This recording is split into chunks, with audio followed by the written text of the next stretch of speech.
Liverpool's title hopes for this season realistically are pretty much over after losing to Everton. And the way that they lost this match, it was just really pathetic from start to finish. They weren't able to compete, physically, mentally.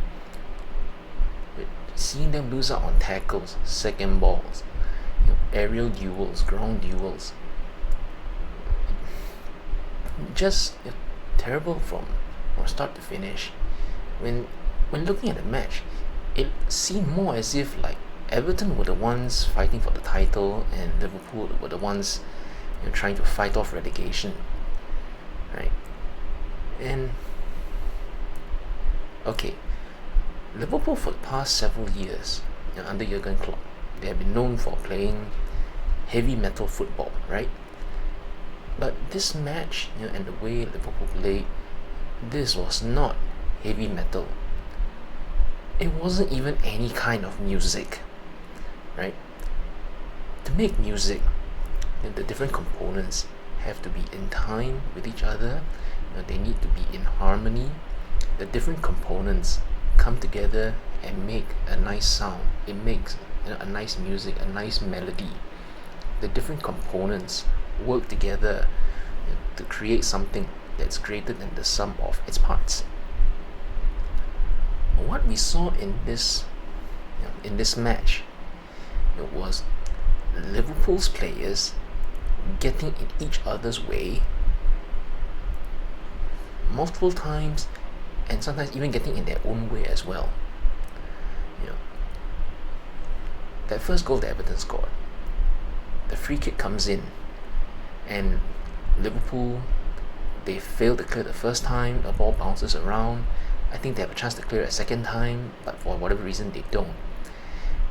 And the image that stands out to me, even since the match ended till now, the one image that stands out to me is you've got the loose ball in the box. McAllister is readying his leg to clear the ball, but just before he can do so, Konate, who is standing in front of him, sticks out his leg and kicks the ball away from McAllister. And McAllister, as a result, ends up just kicking air.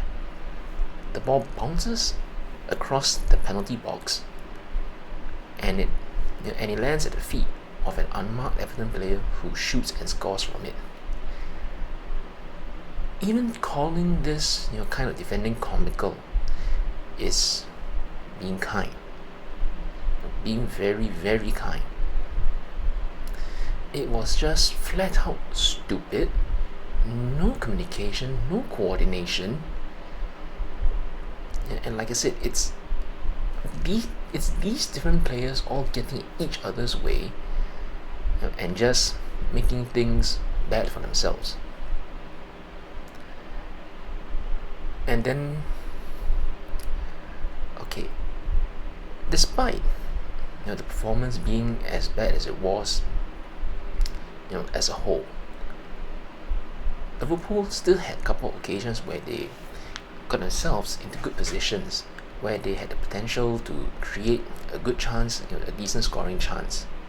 But every time they got the ball forward, every time it looked like they could put together a good attacking move, Darwin Núñez happened.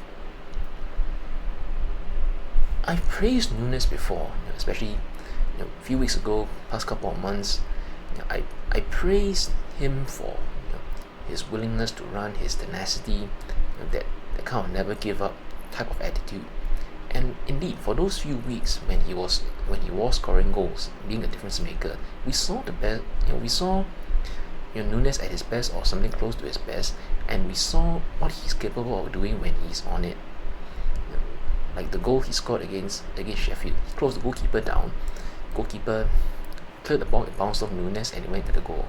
We saw it against Man City when he chased down an underhit back pass, and he won the penalty because of that.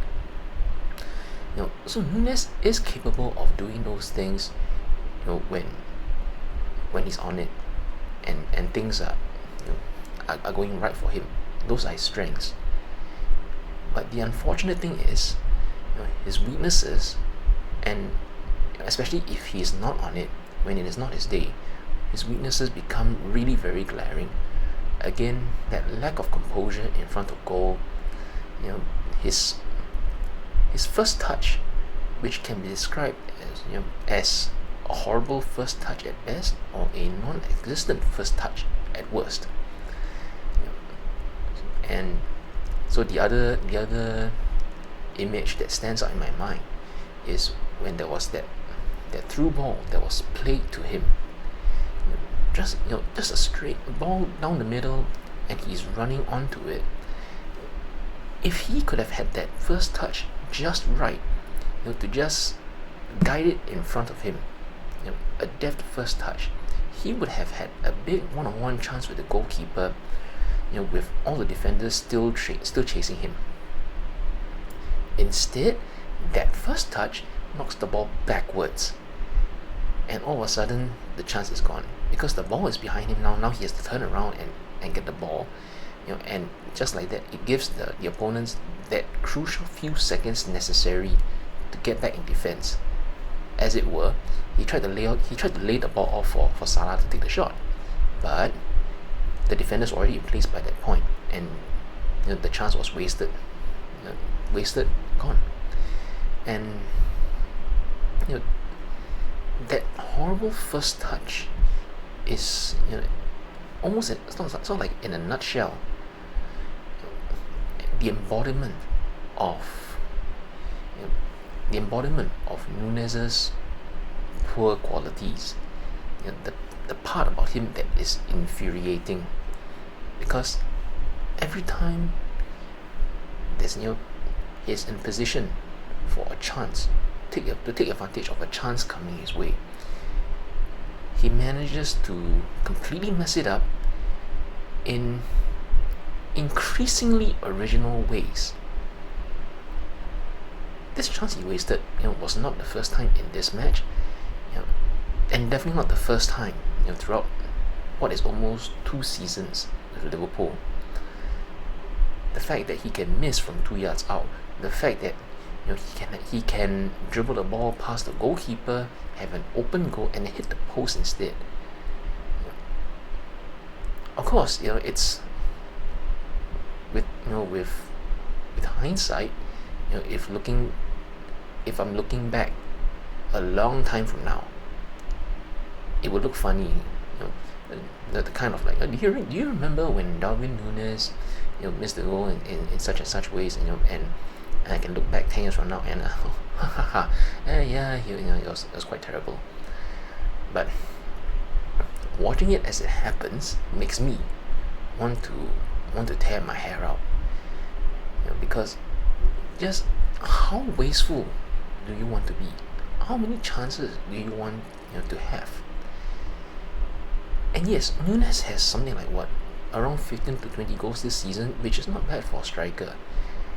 But when you consider the number of chances that he has had, and especially the number of big chances that he has had and missed, he, with better, more composed, more clinical finishing, could easily have doubled the number of goals that he currently has this season.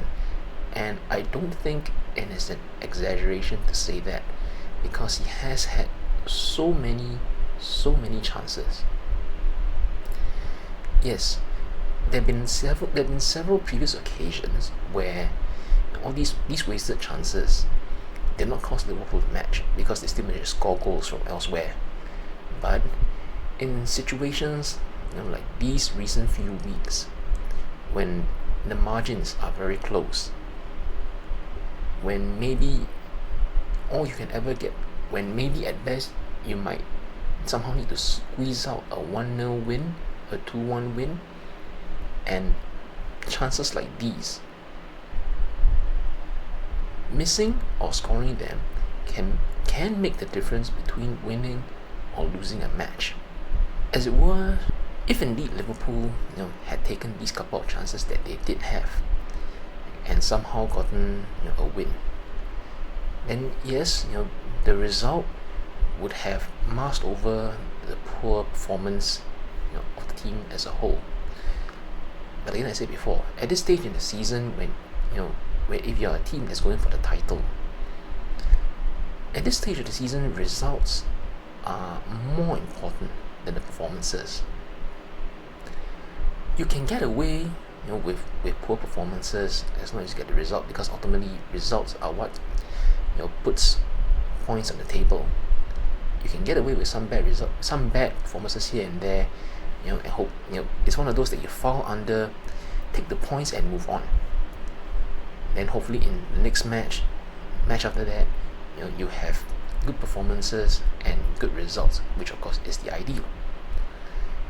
As it were, now Liverpool are having bad performances and they don't have the results to paper over the cracks.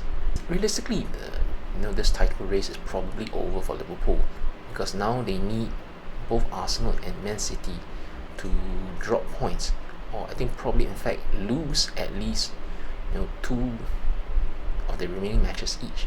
Arsenal lose 2, Man City lose 2. At least mathematically, I think that's roughly what needs to happen if Liverpool somehow still want to win this title.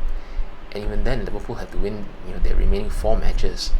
And given what we've seen in recent few weeks, how likely is that?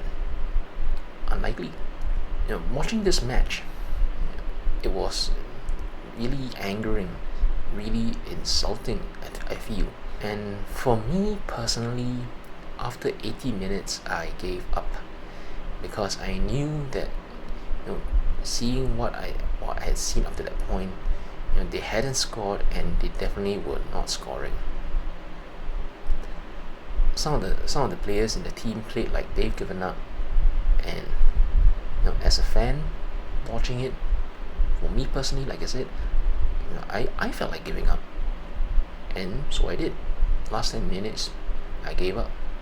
Now, when I think about it, it's been almost 24 hours since the match, now as I'm recording this now, and okay, again, the anger at the time has since subsided, and I've had time to gather my thoughts and again sort of like think again, like a wider view, a bit of a bigger picture kind of view. Again, given where Liverpool were at the end of last season, even finishing the top 3 this season would be an improvement on the last. And I think maybe for me personally, it might have been something that I would accept, finishing 3rd place and having at least a trophy in the cabinet.